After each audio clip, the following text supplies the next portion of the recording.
What's going on, guys? Welcome back to the channel. Thank you so much for stopping by. Today we're going to do something I've never really done before, and I'm going to fully benchmark my PC and see how it stacks up against other people's. Let's go.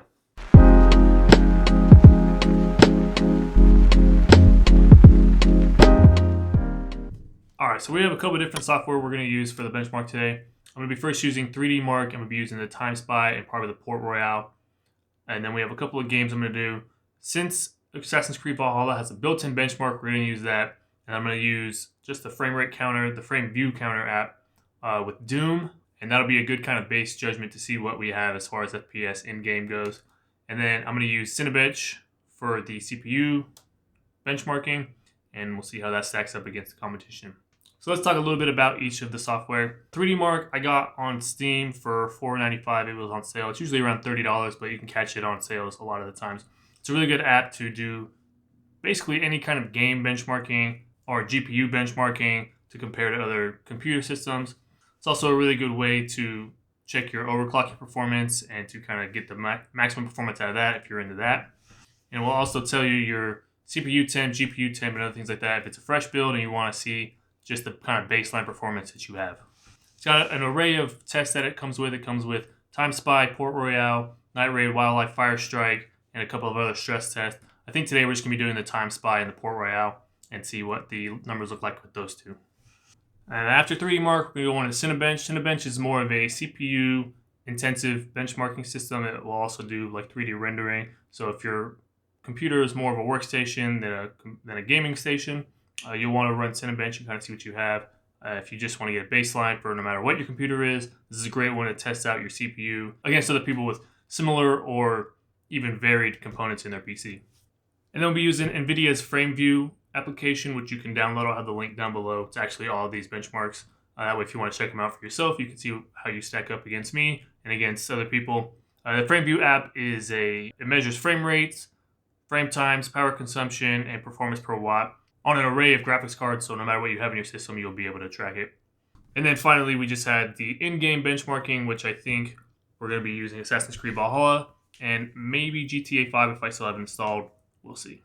So let's just get straight into the results, all right? All right, so the first test is done. The 3DMark TimeSpy test is done, so let's take a look at these results. So as we can see here, my total TimeSpy score was 6,551. They classify that as excellent. It gives you your processor right here, your graphics card right here, what your graphics score was, and your CPU score was. It gives you all the peaks of your frame rate, CPU temp, GPU temp, things like that. And then what you can do is you can compare your results online. It'll take you to this webpage. So compared to all the results, I'm better than 52% of every other person, which isn't too bad considering my computer was built last year. I'm running a 1660 Ti with the AMD 2700X. You don't need to get the latest and greatest to have a great computer, a great gaming computer. You know, there are lots of parts out there that will run really well, that will run better than most other ones. If you're trying to get in that top 10%, top 1% even, then yeah, you need the newest and best thing. But if you're just trying to have a good gaming experience, you really don't need to break the bank on new GPUs and new CPUs. So let's run the Port Royale and see what happens. All right, Port Royale is done, so let's take a look at the results here. As you can see, we scored a 1709 on this test. That is above average for those of us that are rocking the 2700X with the 1660 Ti. It's actually very good. When I was watching this test be done, I was hitting like 8 to 11 FPS, So I really thought it was going to be a low score. So let's take a look at the online comparative results. I'm better than, there we go. So that's kind of what I thought, is I'm better than only 8% of other gaming computers out there when it comes to ray tracing. And that is just the hardware on my GPU isn't up to date. Even the new gaming laptops out of 2020 have RTX series in them, so they're going to be better at ray tracing. They'll perform a lot better on these tests. A gaming laptop scores a 3259 on average, and a high-end gaming PC scores a 6490. Being at the bottom, that makes sense. I'm not upset. I don't use ray tracing in any game I play. Obviously, I couldn't. I wouldn't be able to run any game, so... speaking of games, let's hop into the Assassin's Creed Valhalla benchmark and see what those results look like. Alright guys, so the Assassin's Creed Valhalla benchmark test is done. Let's take a look at what we got on there. So this is what the results page looks like. It gives you an average FPS of 46 and a minimum of 27, a max of 87, a low 1% of 32. Not unplayable. I wouldn't play at 32 46 is even a little bit low for what I'd like. I might drop down these settings a little bit so that way I get a bump in FPS. These are really cool tests. I like the games that have the built-in ones so you can see exactly what you're working with, and it lets you know what the best kind of settings would be for you. So now we've done these two, let's move on to Cinebench and test out the CPU. Alright guys, so the Cinebench test is done. It usually takes about 10 minutes for it to do as many renders as it can. And so we'll look at the score right now. So as you can see, our score for the Cinebench test is 8705, which is comparable to a Ryzen 7 1700X, and it's just a little bit below the Intel Core i9 9800H. That's just kind of the baseline of what I have and what I'm comparable to. And for our final test, we're going to do Doom with the frame view application and just kind of see what our highs and lows are frame rate wise as for those. And that's a good way to get you guys an in-game, actually playing the game example of how to do your benchmarks and what it looks like. Alright guys, so we got Doom loaded up. We're going to see, looks like we're getting about 130 FPS, which is pretty good. I mean, this game is just kind of known to be wildly, pretty good performance on any computer really.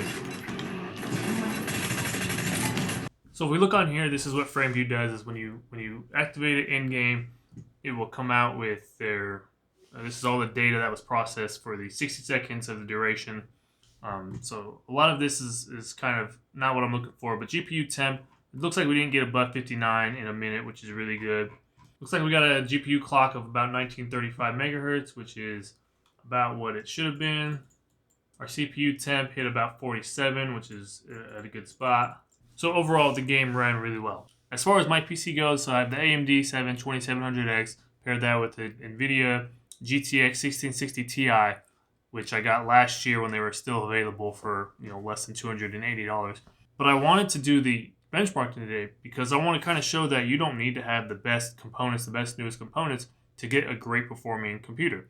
I have a year old, 2-generation old graphics card and CPU in my computer, and I'm still better than 52% of the computers on the 3DMark rendering test. And depending on what game I'm playing at the right settings, I can play on ultra and get 130 frames per second, or I can play on medium to high and get about 40 to 50, which is still a very playable game. So it kind of just all depends on what your play style is and what you prefer. I mean, if you prefer the best graphics and everything being ultra and still getting more than 60 FPS, yeah, you're going to need a really high performing GPU. But if you're just trying to get 120 FPS and you don't care if it's medium to high settings, you can get something a little bit older or stick with what you have and not really have an issue. So guys, thank you so much for stopping by and watching this video. If you guys want to benchmark yours, I recommend 3DMark. Any game that has a built-in benchmarking system, use the NVIDIA's FPS counter, and then you can use FrameView as well. There are some other ones. Cinebench is good if you're trying to do 3D rendering and things like that. I'll have some links below so you can download the free ones. Some of them are paid, so that's kind of up to you and what you want to do. But guys, please make sure you hit that like, hit that subscribe. I'll see you in the next video.